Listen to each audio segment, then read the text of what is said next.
Welcome. Thank you. Thanks for having me, Carly. Yeah, I'm really glad. Thanks everyone for joining us, and Heather, thank you for joining us for this really interesting conversation that we're going to have on Techno Brew. Building authority rooted in who you really are. I've been really looking forward to it. Thank you for joining us today, Heather Antoinetti, founder and CEO of Aha Marketing. Uh, Such a pleasure. We've had some conversations beforehand. You've been spending the last 2 decades working with founders and thought leaders in cybersecurity with the particular focus on women and people who identify as neurodiverse. Hmm. I'm curious, like I think people want to hear how you got started in this. How did you land in marketing Yeah. at all, and then come to focus on cybersecurity? I think that's really that really attracted me because there's not a lot of people that can say, I focus on cybersecurity, marketing, Mhm. because it's a heavy topic. It is. You're a courageous person. Well, I will start by saying it was by accident. I actually, early in my career, I was a grant writer for a community organization. And I found myself single mom with two small kids and needing to make more money than you can make working in a small organization. And I applied for a job to be the executive assistant to the president of a cybersecurity company. Wow. When I showed up for my interview, the recruiter took one look at my resume and said, "Well, we're actually making our first marketing hire in the US, and I really love your background for that role. Would you consider applying for that instead?" And here I am, 24, 25 years old, and I'm like, I don't even really know what marketing means at this point. Not something I studied, it's not something I thought I ever did. And I was like, well, she's an expert. Sure, I'll interview for that. So I go through an interview process. I met a few people in the company that day. And by the time I left, I had a job offer that was for twice as much as I was making as a grant writer. And so I was like, well, I guess I'm figuring out marketing and Yeah. as a firewall because I didn't even know what a firewall was at the time. Right. So I started that job and I was just welcomed with open arms by so many wonderful mentors. I learned and grew, and I never left the industry. And here I That's am. amazing. Yeah. Yeah, and you often hear, like, I mean, how many times have we heard "fake it till you make it"? You didn't have to fake anything. You just kind of came as you were, fully transparent, and Yeah. And honestly, that environment, the way that I was welcomed to come and ask questions and learn and be vulnerable really shaped how I approach everything in the way that I lead teams and people and the way that I jump into new projects where I'm not sure the outcome. So, I mean, for me, that recruiter changed the trajectory of my life and the way I conduct myself pretty significantly. right. And so I guess along the way though, like so you kind of land in this like, kind of a dream job. It sounds like, Yeah, it really was. and it's in cybersecurity. So I mean that's one of the pivotal moments. But were there any other experiences, I guess, that helped to shape that expertise that you've got today in cybersecurity? Yeah, I would say along the way, I had the opportunity throughout 9 years. That company that I worked for was acquired, and I had the opportunity to try on many different marketing hats. And so, over the course of 9 years, being able to experiment and learn different things and constantly be in new situations, I would say broadly shaped my experiences. And I mean, for me, another pivotal moment I would say is at some point as I transitioned into more of a product marketing type of a role, I found myself spending a lot of time with our security architects and consultants and asking, having to absorb all of this really kind of technical information that didn't mean a ton to me. I was literally learning the industry and the ins and outs of cybersecurity and GRC and PCI compliance and what's a managed security service, like all these different words, buzzwords, and stuff like that. So I'm learning all of that. Plus, I'm learning marketing. And the thing for me that I kind of grew up with in this industry is what does the customer need to hear? So always being able to take it back to, you can have all this conversation about speeds and feeds and bits and bytes and whatever, but at the end of the day, the customer is really looking for, can you solve my problem? And I got really good at being the translator between, here's all the technical stuff that we do in a service description, and here's the outcome that you are seeking. And because of the way that I did that, it kind of just really shaped my approach to things. And so, those pivotal moments were when the security engineer or, consultant would say, I've been, talking to this customer for months and I haven't gotten anywhere. And then you come in there and you just say one thing off the cuff and they're excited. So yeah, that was kind of Yeah. cool for me. I'm a former marketing guy myself. I've been in prior to now this focus on recruitment in tech. I was in marketing in technology and telecom for 25 plus years, and for me, the remarkable thing is you were able to allow these technical sales professionals, these solution architects, to kind of just be themselves and not be this. I think a lot of times sales organizations want them to be more like a sales guy and less of a architect or technical sales support, and it's hard to be all those things. And so you kind of bridge that gap and you know allow them to do what they do best, and I probably help them to shape how they present and how they speak to their clients and engage with their sales reps um, in a more approachable manner, Yeah. and just in terms of layperson speak. Yeah, that's a really good point. I think, one of the things that I focus on and, I teach now is really showing up authentically. So being able to create a situation where these really smart technical people, these engineers didn't have to, try to kind of do mental gymnastics to say words that the business person could understand, but to be that translator. And then the person gets excited and they're like, "Ooh, tell me how it works." So it was kind of, that ability to allow them to then step into the role of being the technical guru and sharing all of the kind of behind the curtains, the way that we're going to make their dreams come true, sort of a thing. It was kind of like, strengthening people. Everybody has a strength on the team, and all of us got to show up authentically and do the thing that we do well, but together that delivered an outcome that was positive for the customer. Yeah.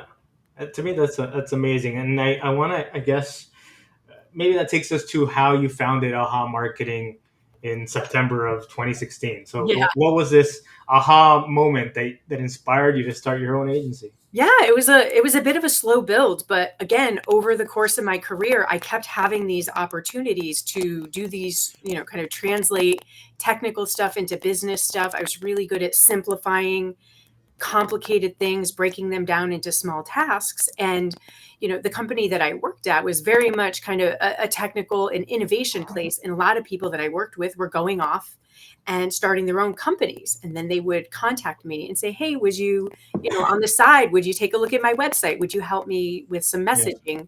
And I was getting all of these little projects. And I realized that I was getting so much of this that I could actually build a business out of it. And so I did, and I launched the company and never really looked back. It's just, because of the way that I launched it, I worked very frequently, with very small startups, pre-funded.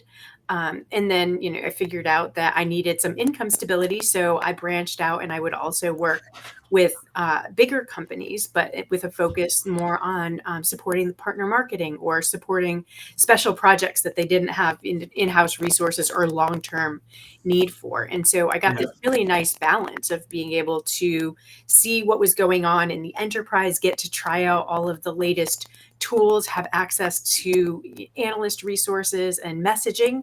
And then I also got to do the thing that I love, which is help those technical founders find their voice and articulate their value early on in their professional journey, their launch journey.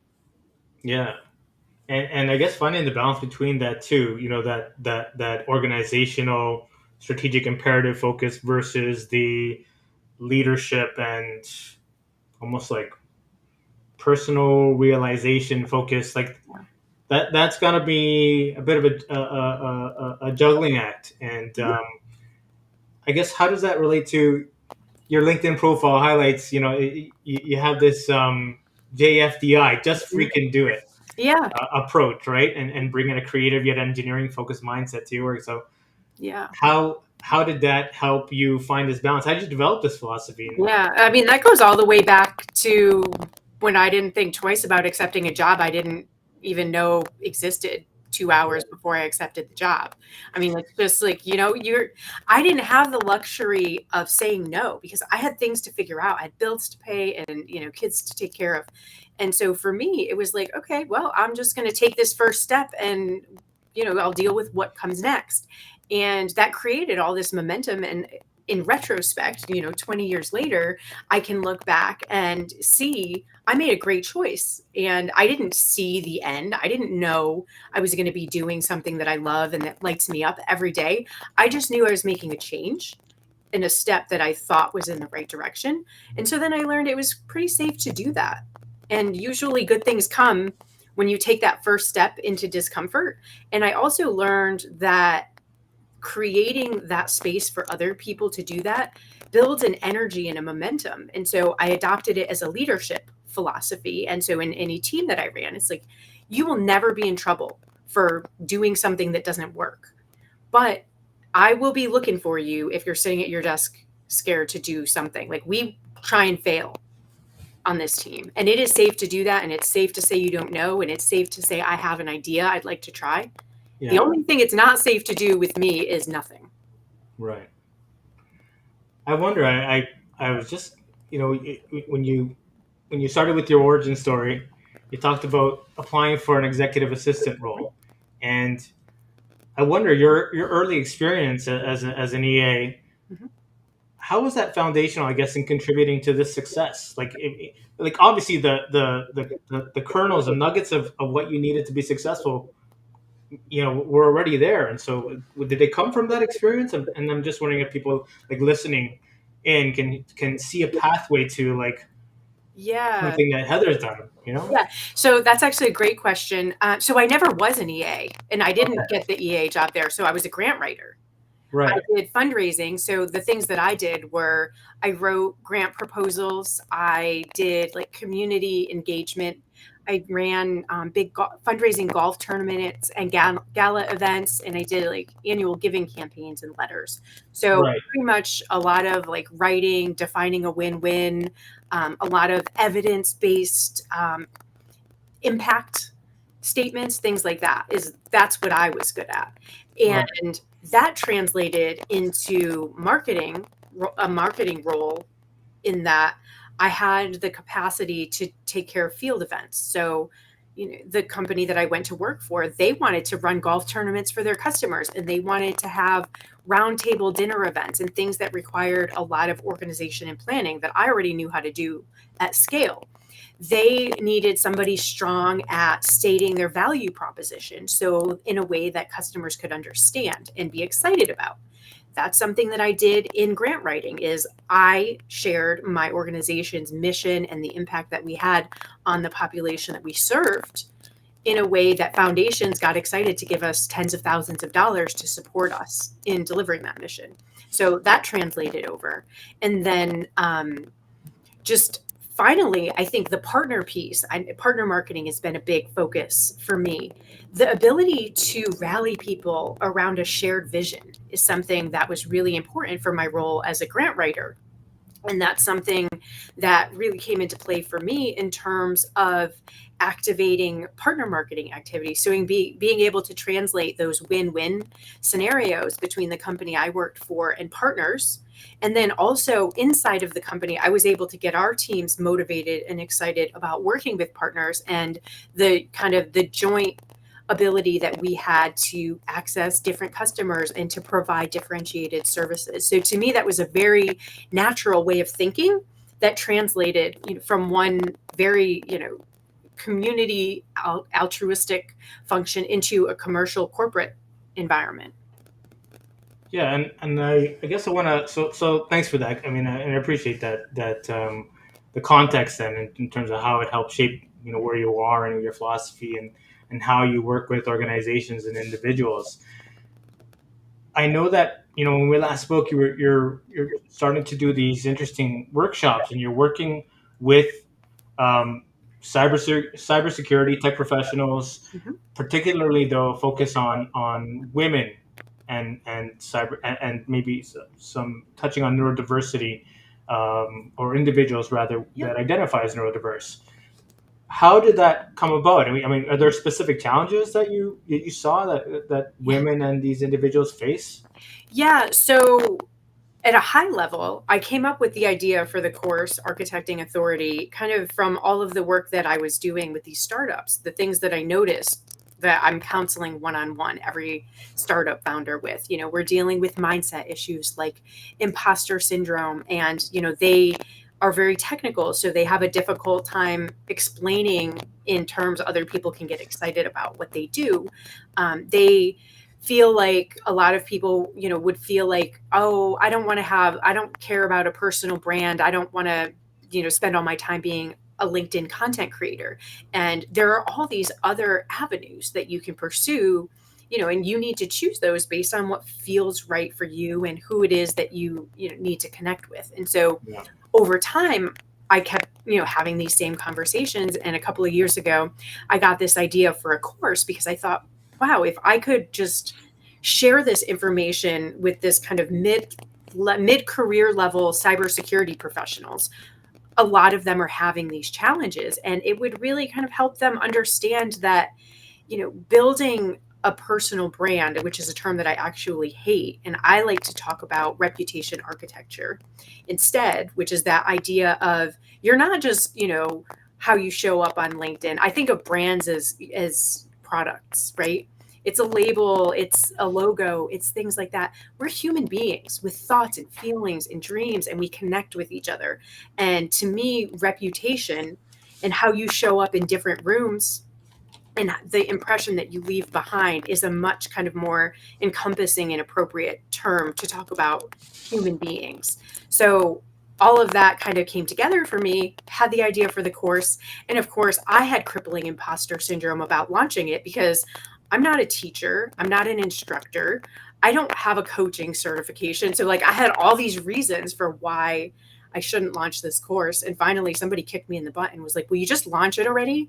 Like, you've done it 100 times in a one-on-one scenario. Just freaking do it. And they threw my own words right at me. And so obviously I had to go forth and Yeah. I launched it. And I've been getting really wonderful feedback. So my only regret is that I didn't do it sooner. Right. So when it comes to then reputational architecting, Mhm. um, how does your work, I guess, address that, and how does it align or differ for uh, I guess for okay, what am I trying to say here? Like for women and people with neurodiversity, like specifically, or am I unnecessarily siloing that? And No, like you did mention human beings and being people, right? So I yeah. don't want to do that. Yeah, Yeah. No, the reason why, so the core of what I offer is appropriate for a lot of people. It's actually appropriate for pretty much anybody yeah, who is building a career. And the reason why I chose to focus on this mid-level cybersecurity professional, and then the second group was women in tech.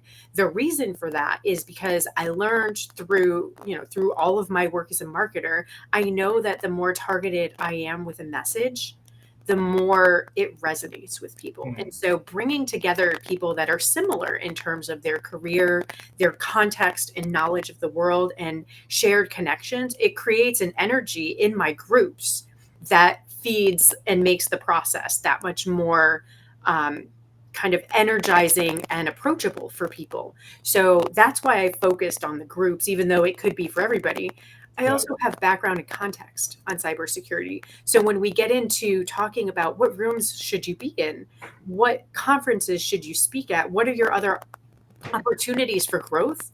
I know those things because I work in that space and I have for 20 years, and I can be very specific. Whereas if I did a broader conversation on tech or just, mid-career professionals, I couldn't give them the specialized advice about which conferences or which approaches might work best. So, am I willing to do that? Sure. But when I'm able to be focused, I can provide a level of value that few others can. So for me, that's my differentiator, is that I can really support these groups because I've worked in them. I am them. And so it makes the program stronger. And then the reason why Women in Tech spun out is because there were women in my first group. And I realized that as women, we have, some particular mindset challenges, and we have a context and an approach to things that is different from men. And so for some women, like myself, I'm just kind of like, I don't really worry about what room I'm in. But for some people, they haven't built up the confidence to speak up in any group. So creating that safe space where we can do the exploration and kind of, those activities, it's really helping bring people out of their shells a lot faster than it would in a mixed group. And so for me, it's not about sandboxing women away from others, but it's about like, how do we, kind of build these skills and support and lift each other up. Yeah. Yeah. I think it's really interesting, and I'm glad you mentioned specifically about helping people identify the right conferences or right venues, channels, platforms for demonstrating their influence or their ability to influence in a meaningful way. Mhm. So, do your workshops then help? Like, how does it look like, or how do you help clients to leverage this like authentic storytelling, I guess, and strategic campaigns, if Mhm. that, yeah, because when today people are focused so much on this zero click marketing Mhm. kind of landscape. So, what does success look like then across the spectrum, I guess, for your clients? Yeah. So, I mean, in terms of the participants in my course, success is very personal. So, in the groups that I've seen so far, I've had some people who are participating because they want to go from, being kind of like a senior manager. They want to make that jump from director to VP or something. And the things that get you to that mid level don't propel you to the next level. So you have to kind of take a step back and, evaluate things and learn how to position yourself differently and how to take different actions. And so for some of my participants, the measure of success is feeling ready or actually getting that VP title or promotion. I've had a number of participants who are writing a book and they're launching a book. So they're kind of moving from being a company owner and founder to an author and thought leader as their next step in the journey. And I have others who just they're individual contributors and they believe very firmly in some topic. They have a passion that they want to be a thought leader in, and they want to figure out more kind of approachable and programmatic ways to do that. So success is really just down to, why do they need to have a professional reputation and what is their goal? And our work goes into first, we start, it's kind of, a formula framework. We go through a process of discovering core values.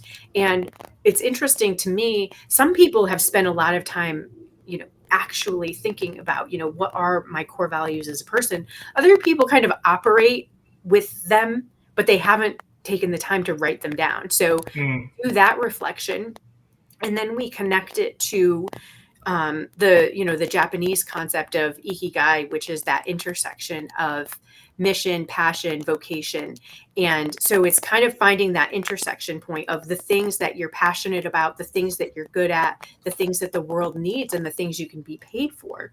And so it's kind of setting the stage for, in a perfect world, what would you contribute? And so we're kind of creating, that's where that authentic foundation comes into play. Then we start looking at, your superpowers. So what are the areas where you stand out? And, I've done this exercise a ton of times now myself personally as I've built my career and then, with people. And so, I've got a really refined list, but the things that I'm known for, it's like translating technical stuff into simple language people can understand and be excited about. That's actually where my company name, the AHA marketing comes from, is like I create those aha moments for people through language and connection. I'm really good at simplifying complex things, whether that's projects and processes or language. So for me, kind of going through that superpowers process and kind of figuring out, where do you shine? Like, what do you bring to the table that other people may not? Because those are your differentiators. And then the final pieces are, okay, what are your scenarios where that really shows up? So for me, it's again those scenarios where there's technical people that need to sell to a business audience. I am the person you call for that, 100%. Nobody questions that who has ever met me. And so I help people work through, okay, what are those scenarios? And then finally, once we understand that, we really know, who their target is. We start working on, okay, now that we know all of this, where do you need to show up to be able to connect with more of those people that you can help? And is that internal audiences, again, if they're after a promotion or something like that internally, how are you managing your reputation inside your own company through your internal communications, reports, maybe volunteering for committees and things like that? So exploring those opportunities. And if it's for someone that's going to publish a book, it's like, okay, I have a whole process for what is all of the promotional activity that you do? How do you, rally your friends and network? Do you have to, do LinkedIn lives? Do you have physical book signings? Do you start a newsletter to collect email addresses so when your book is ready, you can let people know how to pre-order it? All of that sort of thing. And, there's a variety of scenarios, and we just kind of, in a group setting, so it's kind of like group coaching. We kind of, everybody has their Yeah. role, and then, we work through, where do we have to show up? And then once we know where we have to show up, we know what we need in terms of materials. So we work through things like, do we refresh the LinkedIn profile? Do we need to have, a one-page website? I make sure everybody creates what I call a professional purpose statement. A lot of people in personal branding, they talk about what's your elevator pitch. And that's kind of a broad term. And again, I feel it's very impersonal to me. So I like to say your professional purpose statement. And that's who I am and who I'm here to help, and, and that sort of thing. So it's really centering on kind of that mission focus. I help people be mission focused, I would say. And Yeah. then our last step is, what's the plan to take the momentum that we've created in these 6 weeks and ensure that it keeps going? And so that's the process that we go through. It's really the full spectrum. Like, it's really, I mean, Yes. you can, I'm really seeing this, like, and you mentioned this being unapologetically you, and Yes. helping individuals own their story, kind of figuring out what it is that their core tenets are, and, what they're, what the hill that they want to die on, Exactly. and then building out, then how do you then build your, almost your, like your business almost. Yeah. And Actually, that came up. One of the participants in my last group actually said that was her big aha moment was, I need to treat this like me Inc. Because when I go do work, I do it to a certain level. I have project plans and deadlines and commitments, yeah. and I don't do that for myself. So for her, that was a big shift, is like, I am the business, and I have to invest in myself and think about myself as a business. And so for her, that was the thing that made it all click into place. Yeah, this resonates so much for me. I started my own thing, about a year ago, a little less than a year ago, and it started with, what are my values? What are my core values? How do I want to, build this business and present, to the world? And, I've always been like very value based in my approach with engaging with individuals, organizations, across the hierarchies. And so I wanted that to come, that be front and center, and I wanted to be like loud and proud, like on my site, on my LinkedIn page, and how I engage with people. I wanted to come by this kind of like, authentically, Mhm. and and I love that happened, but it kind of happened organically for me, and I wish that I had met someone like you 10, 15 years ago to help me kind of come to this realization without having to go through the painstaking process of kind of figuring out what the heck I wanted to do, who I wanted to be, and how I wanted to do it. Yeah. It makes me think of like common mistakes that people um, go through when it comes to, and I'm going to use this now, building reputational authority and architecting reputation. I actually love that, Mhm. I'm going to start using that as opposed to personal brands. So That's my personal mission, is to change yeah, how we talk about the you've branding of people. success. You've We're already not changed a Coke one bottle. person. There Yeah, you go. exactly. You're not a Coke bottle, so Yeah. yeah. You don't So have it a makes me label. think of these mistakes, and so maybe we can maybe we can step back a little bit and help people in the audience kind of like really critically think about what it is that they're doing, because the things that come to mind for me are like, that inconsistency, that lack of clarity, or being inauthentic, Yeah. um, failing to kind of like show your value or your expertise. So, I mean, what does this bring up for you in terms of like, what people should be considering, or reconsidering about how they are doing things?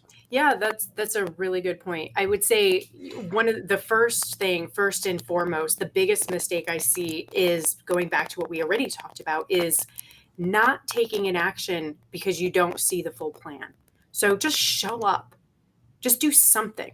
Even if you can only do it once a week, if it's going on LinkedIn, or whatever the thing is, if you want to be on a podcast, just apply. You don't have to have a whole plan of I'm going to be on a podcast every month or anything like that. And the same thing with Yeah. speaking engagements. If you want to speak at a conference, just apply. Because even if you get rejected, you're getting the reps in. So again, it's back to momentum. So that's the first thing, is just create the momentum, point yourself in the direction. And a lot of people try to do it alone. And I have learned that none of this is a solo journey. I'm very, very much a team person. And I've learned that if I reach out to my people, I've got this network that's going to ask me, "Hey, how's that thing going? Did you speak at a conference yet? Are you on a podcast yet?" So whatever my goals are, I put them out there to other people. And I think, when you try to do it by yourself and you try to hold yourself personally accountable, you can't hate and shame yourself into change. So making it fun and having trusted people rooting for you and asking you how it's going is super important. And it's a big mistake not to involve your tribe. Another one is definitely the kind of the being inauthentic, and using just AI to create things. I mean, there's so much trash out there right now. People are Hmm. using AI to write stuff, and Yeah. there's no personal voice or anything in it. And look, I'm a huge proponent of AI. I do use Yeah. it, Ditto. but I think people learn most from your stories. So I share very vulnerably the things that I've been through and the lessons that I've learned, because those are the things that help people. And every time I talk about imposter syndrome and share my story around that, everyone in the room is like, "Oh my goodness, I had no idea. I thought I was the only one." So to me, I thought I was the only one. That's why I didn't talk about it. Yeah. So, just be vulnerable. Don't be all kind of closed off. Do it in the right rooms. There is certainly TMI when it comes to being, uh, Sure. but Yeah. yeah, I would say Boundaries, people, right? exactly. Know your audience, read the room, that sort Yeah. of thing. But That's right. to me, those are two of the biggest mistakes. And then um, I would say this is less of a I guess the mistake would be going to different platforms and just taking. So don't just use LinkedIn when you need a job. I think of LinkedIn or any community that I'm part of as an opportunity to exchange mutual value. And I talk about that a lot. I always like to give more than I take from somewhere. So I would say, don't be a taker. That's a big mistake. But go up and meet people. I've met people who, maybe they're, never going to send me referrals for my business, but they make me think differently about things, or they share book recommendations that I'm so excited to receive. So Right. I would say, be open to all kinds of opportunities to connect and exchange value with people. And don't think of everything as just a transaction of how I'm going to get my next job or how I'm going to get my next lead. At the end of the day, Yeah. we're people, we seek connection. not transactions. I couldn't agree more. That's all I want is to have authentic connections, and I'm not interested in the pompous bluster that's out there. Yeah. And yeah, and it's funny you were talking about like making these connections, and immediately I'm thinking of and I don't know if this is ironic or just telling, but these three individuals just popped into my head. They're all women, and they're all like you know exceptionally good at what they do. I'm thinking of Ileana Rocha, who is a friend of mine, is a leadership coach. Nicola Francis, who I just spoke with about a week and a half ago. She's an ADHD change coach. We talked about, kind of coming to terms or reconciling with your inner imposter. Yep. And we talked about the importance of being vulnerable, especially from a leadership perspective, and what it means from the top down, just to create this environment where it's safe to be vulnerable and to learn from each other. And Maria Glazanova, who's a communications coach for tech professionals, Mm-hmm. helping to work on that clarity and concise communication. And I'm going to be introducing them to you because I think you guys would have wonderful Yeah. synergies and conversations, and I'm sure you're going to learn from each other. So I'm just really grateful for the network that I've built, and it's been mostly through LinkedIn.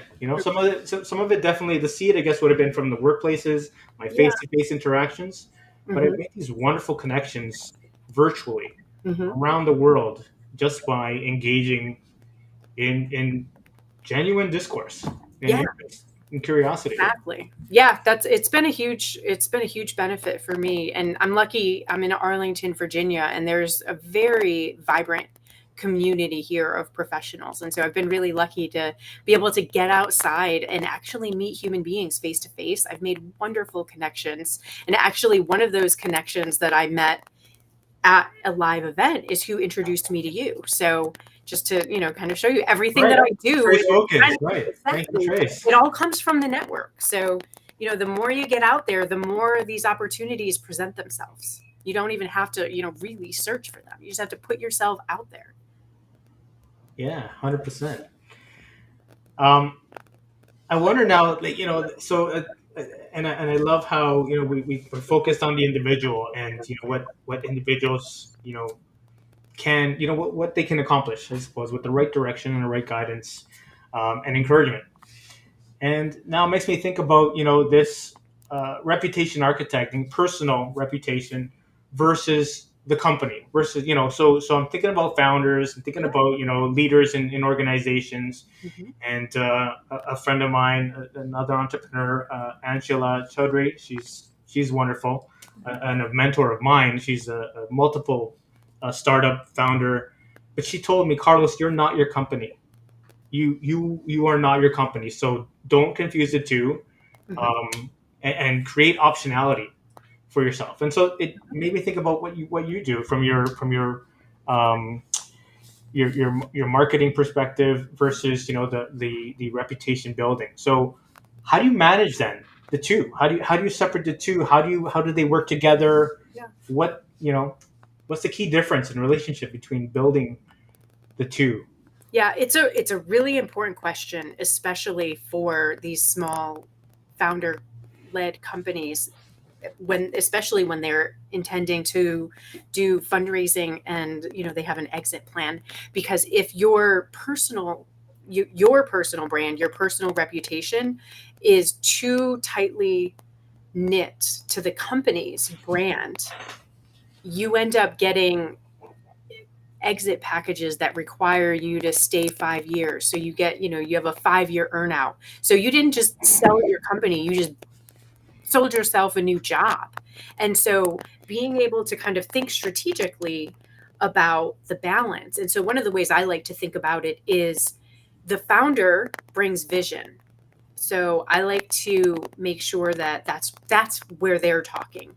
They're sharing vision, they're looking out ahead, they're telling us what's coming and what's driving the creation of the business that they've built and what's driving the new features that are coming.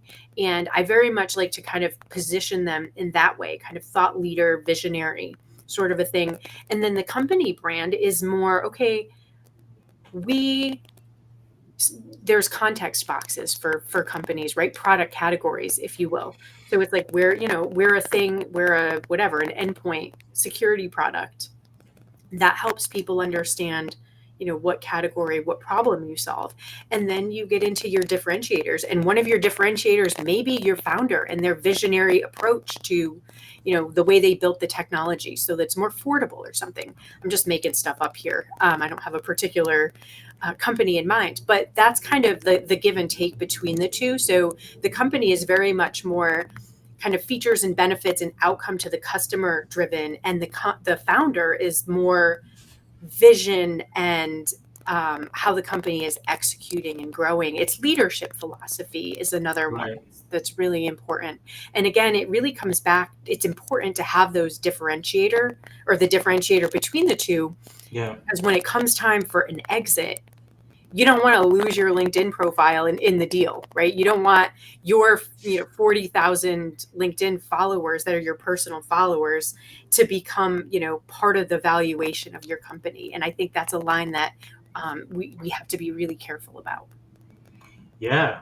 I mean, it's a razor's edge, right? It is. Strategically managing your individual presence and the company identity so that you can maximize the overall impact, right? That's quite a It's balancing tricky act, right? because investors invest in people as much. They kind of invest in the founding team and their belief that the founding team has a good idea, that they're visionary, and that they can execute. And then at exit time, you need to be able to decouple that. So managing that line is really kind of strategically important. For sure. Yeah, and I think there's a line where you say you've helped startups execute like industry giants, Hmm. right? So, um, help me to can you explain that a little bit? So, Yeah. I mean, it seems like to me like it's kind of like it sounds like you're talking about this personal reputation and how it contributes to rapid growth and visibility. Yeah, a little bit of that, and also I took a page from the threat actor and the threat intelligence analyst playbook on TTPs. Okay. So tools, techniques, and procedures. So I'm big on templates. I'm big on scalable programs. I'm big on leveraging partners and arming the army. So when I create things, whether it's an activity or a program or a series of emails, I like to build in a way that a lot of people can take up and run. So I'm not just reliant upon, my own two hands and what I can create, but I like to, motivate and mobilize broader groups, whether that's the partners, whether that's the sales team, the founders. I found even just giving people, a toolkit that says, hey, here's how you reach out about this thing. It amplifies the success of something as simple as a webinar.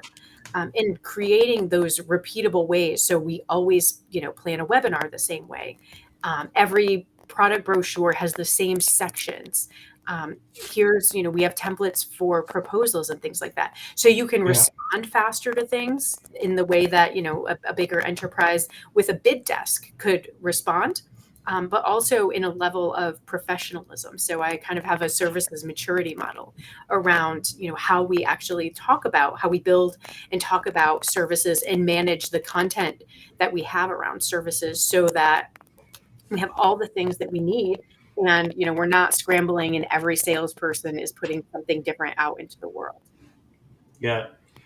And it's consistent from the top down too, right? And Exactly. that's the it's, important thing, right? it's directed from the top, from the vision. So Yeah. again, you get that founder's vision all the way down into the field materials. Yeah. I imagine it. I mean, I know that does wonders for creating the right culture as well, Yeah. where people want to be there, that feel safe to contribute, feel they have a voice uh, and a place to grow. Yeah. I suppose too, it could go right wrong as well. I Yeah. mean, if your values are, I mean, I'm sure this doesn't have people who are attracted to you probably are not going to have sketchy values or core tenets that kind of rail against yours fundamentally, probably. Yeah. I But mean, I there's can see difficult how, people everywhere, yeah, and it's a matter of, learning how to work with them or help them find their next opportunity. So Right. my background, I studied political science. I didn't study marketing. Yeah. So for me, understanding and getting to people's why, a lot of times I found when someone is difficult to work with or deal with, they're just trying to get a thing accomplished. And if you can get a mutual understanding of what they're trying to accomplish, and assuming it's not something totally insane and outlandish, Right. find find the win-win. That's again, what I'm really good at. So for me, just kind of finding those opportunities to build the bridge and say, okay, this person is, being loud and, speaking up in meetings and, saying all these things because they want to be seen as a thought leader. Great. I can help them be a thought leader in a more constructive way. And then all of a sudden they stop being disruptive in meetings. So it's really just about understanding the motivation, again, back to people. Yeah. I want to maybe shift gears a little bit here, and maybe people who are kind of like starting out, maybe wondering how to build a career in marketing, and well, why don't we use the obvious example of specializing within such a complex industry as cybersecurity? What advice would you give to someone who's looking to do that? Yeah. I mean, obviously kind of take stock from where you are today. So going back to what we talked about earlier, for me, the skills that I was using in my grant writing career mapped over. So do that mapping, kind of take a look at the types of jobs in marketing that you would want and do a skills mapping and kind of figure out what are you doing today that translates, and that what are your gaps. Take a look at job descriptions for entry level marketing roles. Talk to marketing leaders. um, Use your network. Do you know marketers? Can you get an internship? Where can you get exposure to marketing roles? And there's tons of certification programs out there. There's tons of free education. So, once you kind of figure out an area of marketing that you want to work in, and there's so many, right? There's digital marketing, there's product marketing, there's SEO and, paid campaign strategists, there's event field marketing, there's analyst relations, PR, all these different functions inside of marketing that are a potential way to go. So just kind of doing that exploration, go on a quest, learn everything, and then kind of figure out, which parts of marketing are interesting to you, do that mapping, and then start talking to people. Just, put yourself out there. I know, myself included, I love to talk to people that are what I think of as the rising stars that are trying to get into this industry, because like I told you, I wasn't here. Somebody took a crazy chance on me. And so I look for those opportunities because oftentimes it's that eager, coachable person with raw skills that becomes, goes from rising star to shining star. So definitely, reach out and connect with people. There's mentors out there. Yeah, absolutely. um I guess is there anything, I just want to be mindful, like we are, coming, we're nearing the end here. Is there anything that maybe we haven't touched on that you feel is important and want to share? We covered a lot, honestly. I mean, I think, if I were to leave one message for people, it's just take that first action, whatever it is. I mean, do it uncomfortable.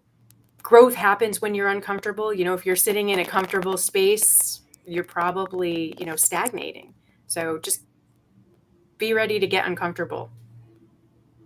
Yeah, yeah, and I mean, it's an uncomfortable exercise It is. venturing into anything new. Hmm. So I guess, being comfortable with the uncomfortable is good advice. Yeah. I totally espouse it. Yeah, I'm living proof it works. yeah, Every single career milestone that I've had has immediately followed a period of discomfort. and you know what? I think that's the beauty of the discomfort, is being able to see that, um, you know, it either works out or it doesn't, but it probably leads to some other consideration that is worthy of your effort. Yeah. There's not failure, there's lessons. So I like to think about that too. Just because it didn't turn out the way you thought it would or the way you hoped, doesn't mean you didn't gain something. So be very open to that idea of just, taking learnings from things and considering that a success. Absolutely. If people are interested in reaching out to you or maybe joining you in a workshop, Heather, what's the best way for them to go about that? Yeah. How do they So, get in contact? sure. Definitely, you can connect with me here on LinkedIn, and you have my email and website up there. Those are both great places to go. But yeah, definitely do reach out. Awesome. Well, thank you so much for your time. It was such a pleasure, and I really love hearing your story, your philosophy. To me, it really resonates, and it's something that I hold near and dear. And I'm really glad that Trace was able to introduce us. Thank you, Trace, if you're there. It was a real pleasure for me, and I hope we can have another conversation in the near future.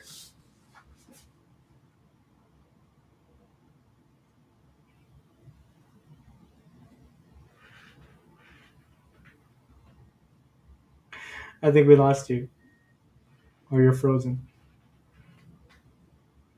Well, thank you, Heather, and thanks everyone for joining us.